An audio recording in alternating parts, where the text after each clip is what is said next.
this right back, Charlie? Definitely.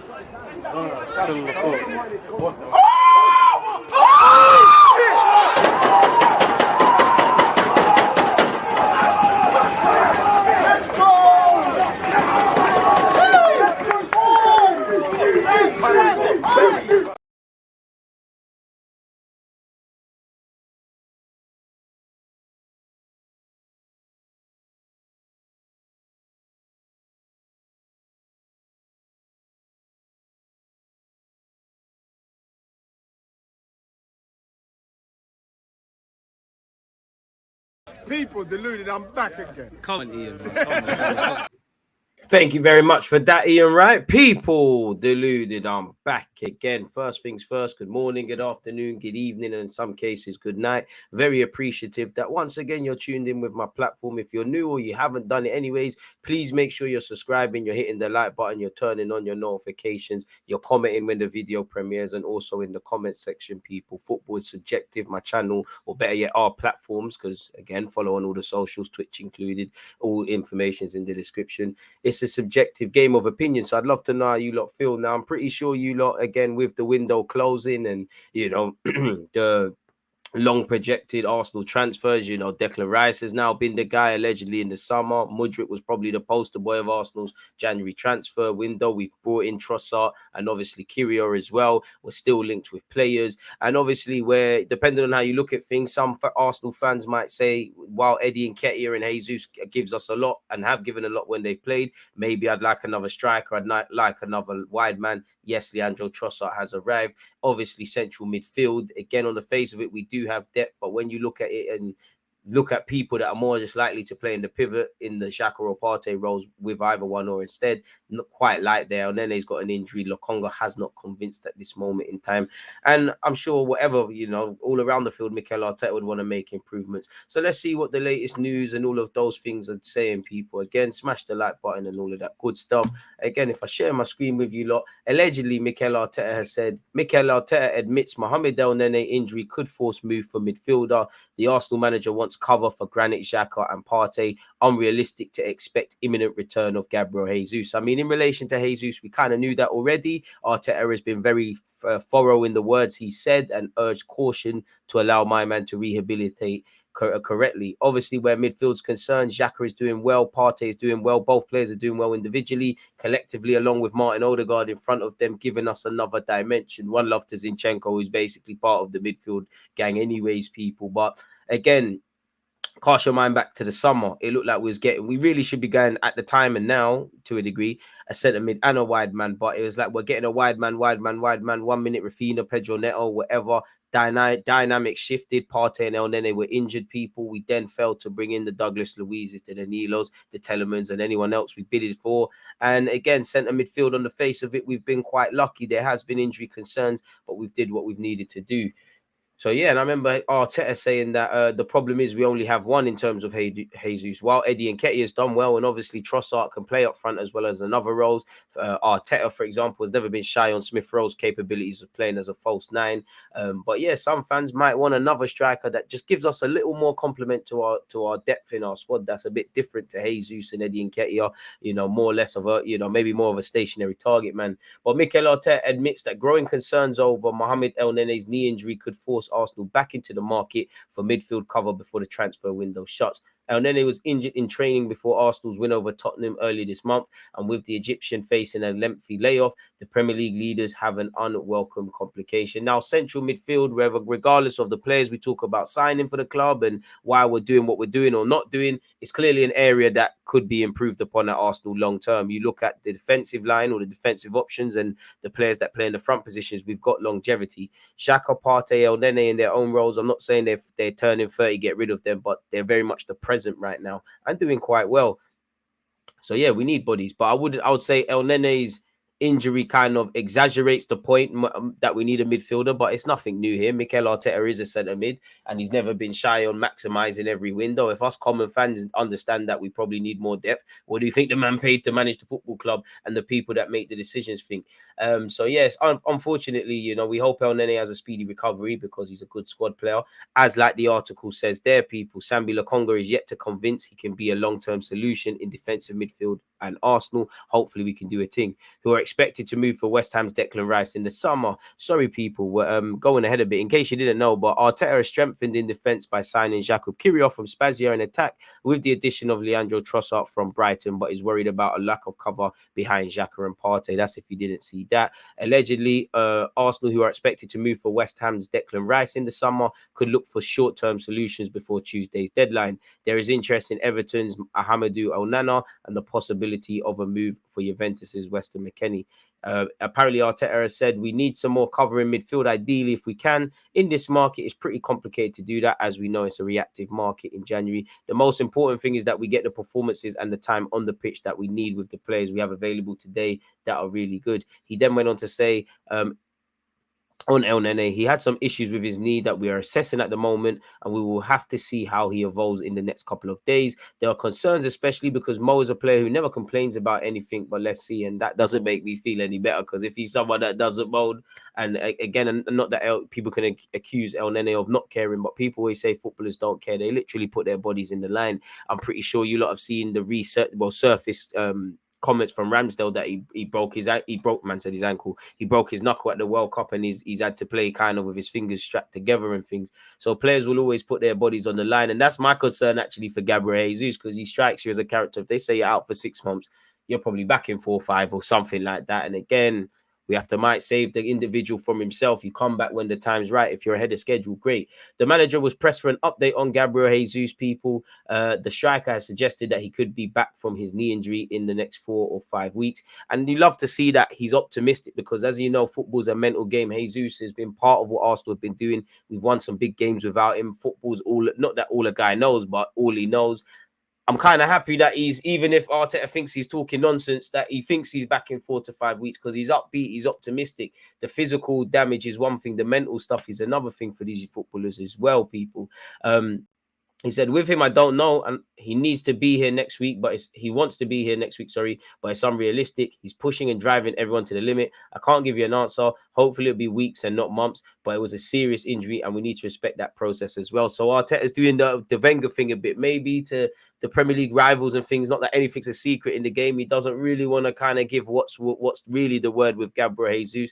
I don't know if we'll bring another attacker in, but obviously if we were, for example, to bring in another striker, and you kind of act to this prospective club, or they see the news that you think it's weeks and not months. Months is that we heard with Jesus' injury. Sometimes you got to read between the lines. So I think he's found a healthy balance there. He did go on to say on our game away at City in the FA Cup on Friday, I think there will be 2 very different games, because obviously we've got to play them a couple of times, and to put similarities into them, it is very unreal, mainly for the players who will be on the pitch. The context is extremely different. It's important to play well and win, and that gives you more momentum, which is fact. Mikel Arteta's Arsenal apparently have rejected Monaco's approach to sign Albert Sambi Lokonga on loan, with Mikel Arteta unwilling to part with another midfielder after losing Mohamed El Nene to a long-term injury. Feel sorry for Lokonga, because I'm sure he wants to play, despite signing for Arsenal a while ago now. He's only played 38 times. He's only played 195 minutes of our game so far in the Premier League, and only made 14 appearances. In fact, you know, has he got 90 minutes in the Prem? The most he got was 74 at Man United in September, where obviously, ironically, El Nene and Partey had fitness concerns. And then he's really struggled to get 20 minutes where the league's concerned. Obviously, we've still named the strongest team in the Europa League, but that's where he's got his real minutes to tick over. He's played 25 times only for the football club, signed for 20 million. Now, you don't become a good or bad player overnight. I do think there's a player in him, but with Lokonga, it's now time to start showing it, because reality is we're moving forward as a football club, and individually in the club, whether players have been at the club now and they finally found their feet. Smith Rowe last season and what he can play now, Eddie Nketiah, Saka from the jump, Martinelli really from the jump and gone up a next level really and truly in the since the season has started. We're bringing in players. There's no time to waste naturally in life. Some people need to go to other clubs to develop. Some people take longer than others. Some people hit it right away. Some people never hit it. But reality is midfield's an area that needs to be addressed. And I would love you in your opportunities that you're given to lay down a marker, because we might be looking at centre mid differently, the way we might be looking at wide men or whatever. Go and give the manager a headache. But at the same time, boy, whatever we've been doing sees us top of the league at this moment in time and on course to qualify for the Europa League, still within major competitions, with the exception of the League Cup, and as Champions League football as a minimum. And the reality is, right now, Lokonga, you don't suit coming off the bench to see out games. You don't fit starting. But the reality is, that is whatever Arteta has been doing has been working. If it was shaky, then you could say stuff. And I don't think he's taking his opportunities.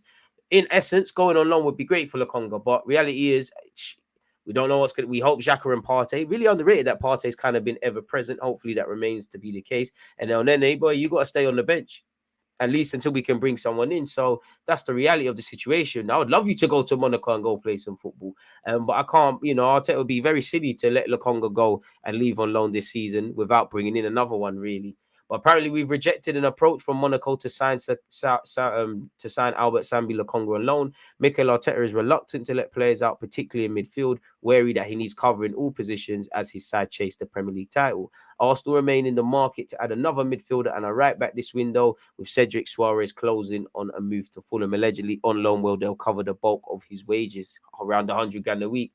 Obviously, we signed Lokonga for 17 million, and he was tipped for big things by Vincent Kompany. He was compared to Yaya Toure, in which it might still be there. I hope it is there, but asking Arteta and Edu right now, as much as I like Lokonga, have you got the receipt? And Kompany, if Burnley get promoted, you're doing all right there. I ain't seen the championship table, but you might need to take this guy permanently or on loan, really. But again, it is what it is. He made 12 starts last season, most of them in the first part of the campaign, with another 7 coming off the bench. Lokonga said he came close to leaving the club before deciding to give himself another year to impress the Gunners' boss. I mean, we've all seen the Eddie Nketiah clip that way. He's kind of told him to pattern up, and I don't blame him. While I feel sorry for you, reality is, it was a dream moving to Arsenal, but you got to stay in the room now, innit?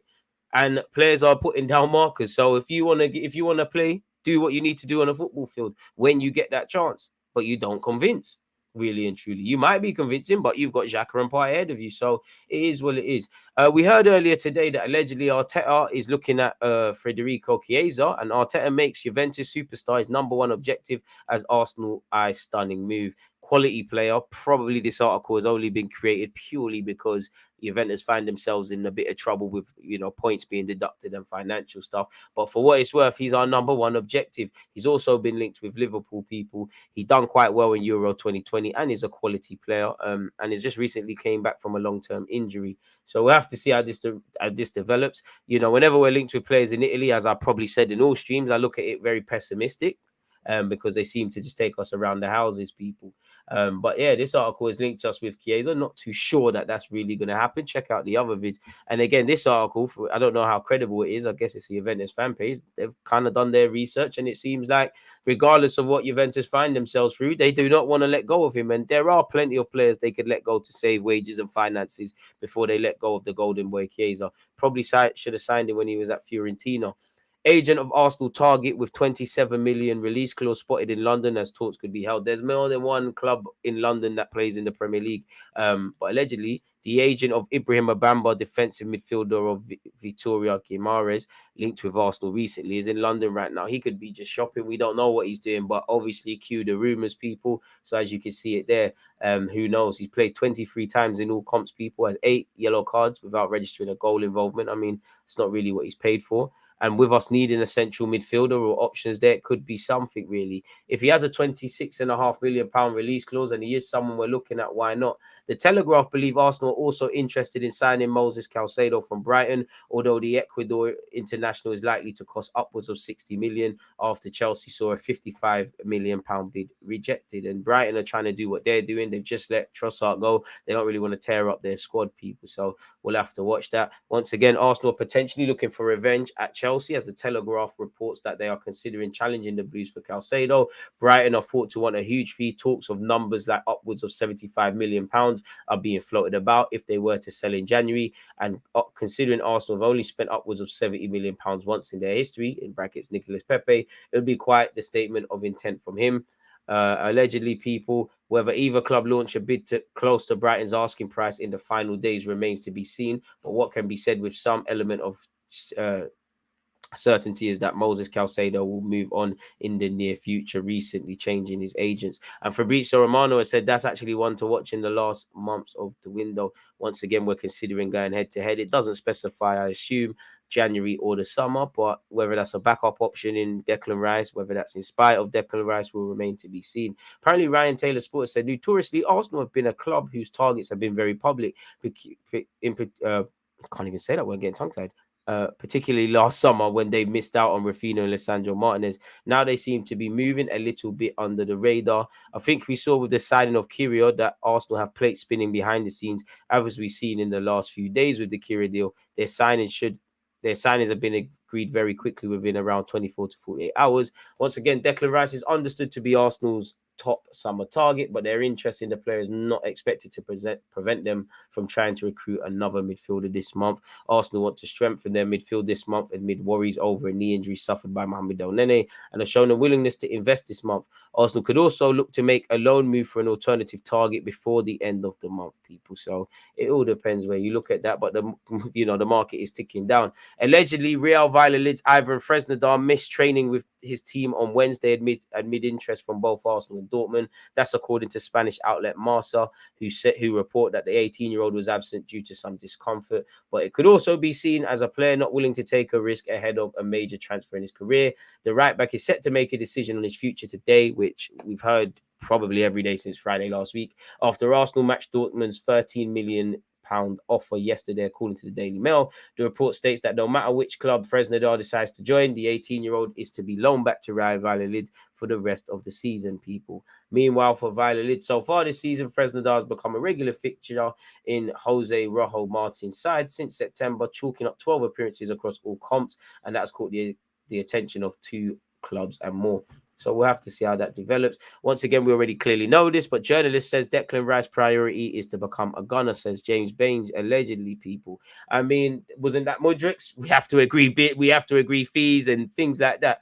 I do know that Declan Rice, they're his priority, as well as him being Arsenal's priority. He's been speaking in absolute glowing terms about them behind closed doors. He's really fascinated by this move. Join the winning team, Declan. You know, kiss and make up with Eddie and Nketiah and them things there, but boy, whether we're able to get you is a completely other thing. Finally, Cedric Suarez edging closer to move from Arsenal. As we've heard, people, he is moving closer to completing a move to Fulham. The 2 clubs are in talks over a move for the 31-year-old, which may be a loan or permanent deal, and it could be agreed by the end of the week. BBC Sport understands Cedric's 100k a week wages are one of his issues holding up the deal. Can't blame him at 31 years of age for wanting to get that career soon done. He's crossed paths with Fulham's gaffer Marco Silva before. Hopefully that gets done and we can claw back some finances. In terms of the summer, we're going to have to address Pepe, Ainsley Maitland-Niles, and obviously Cedric, who, must all be eating up fair amounts of Arsenal's resources, people. So as much as we want to rebuild and go for Declan Rice and that, we have to get rid of certain players as well. Please let me know your thoughts. Make sure you've subscribed, people. Fundamentally, I hope you and your loved ones remain in good health. Comment and let me know your thoughts. Make sure you're following on all the socials. Have a great week, what's left of it. One love for preying and watching, people. There's always that active red flag defenders. I think it's like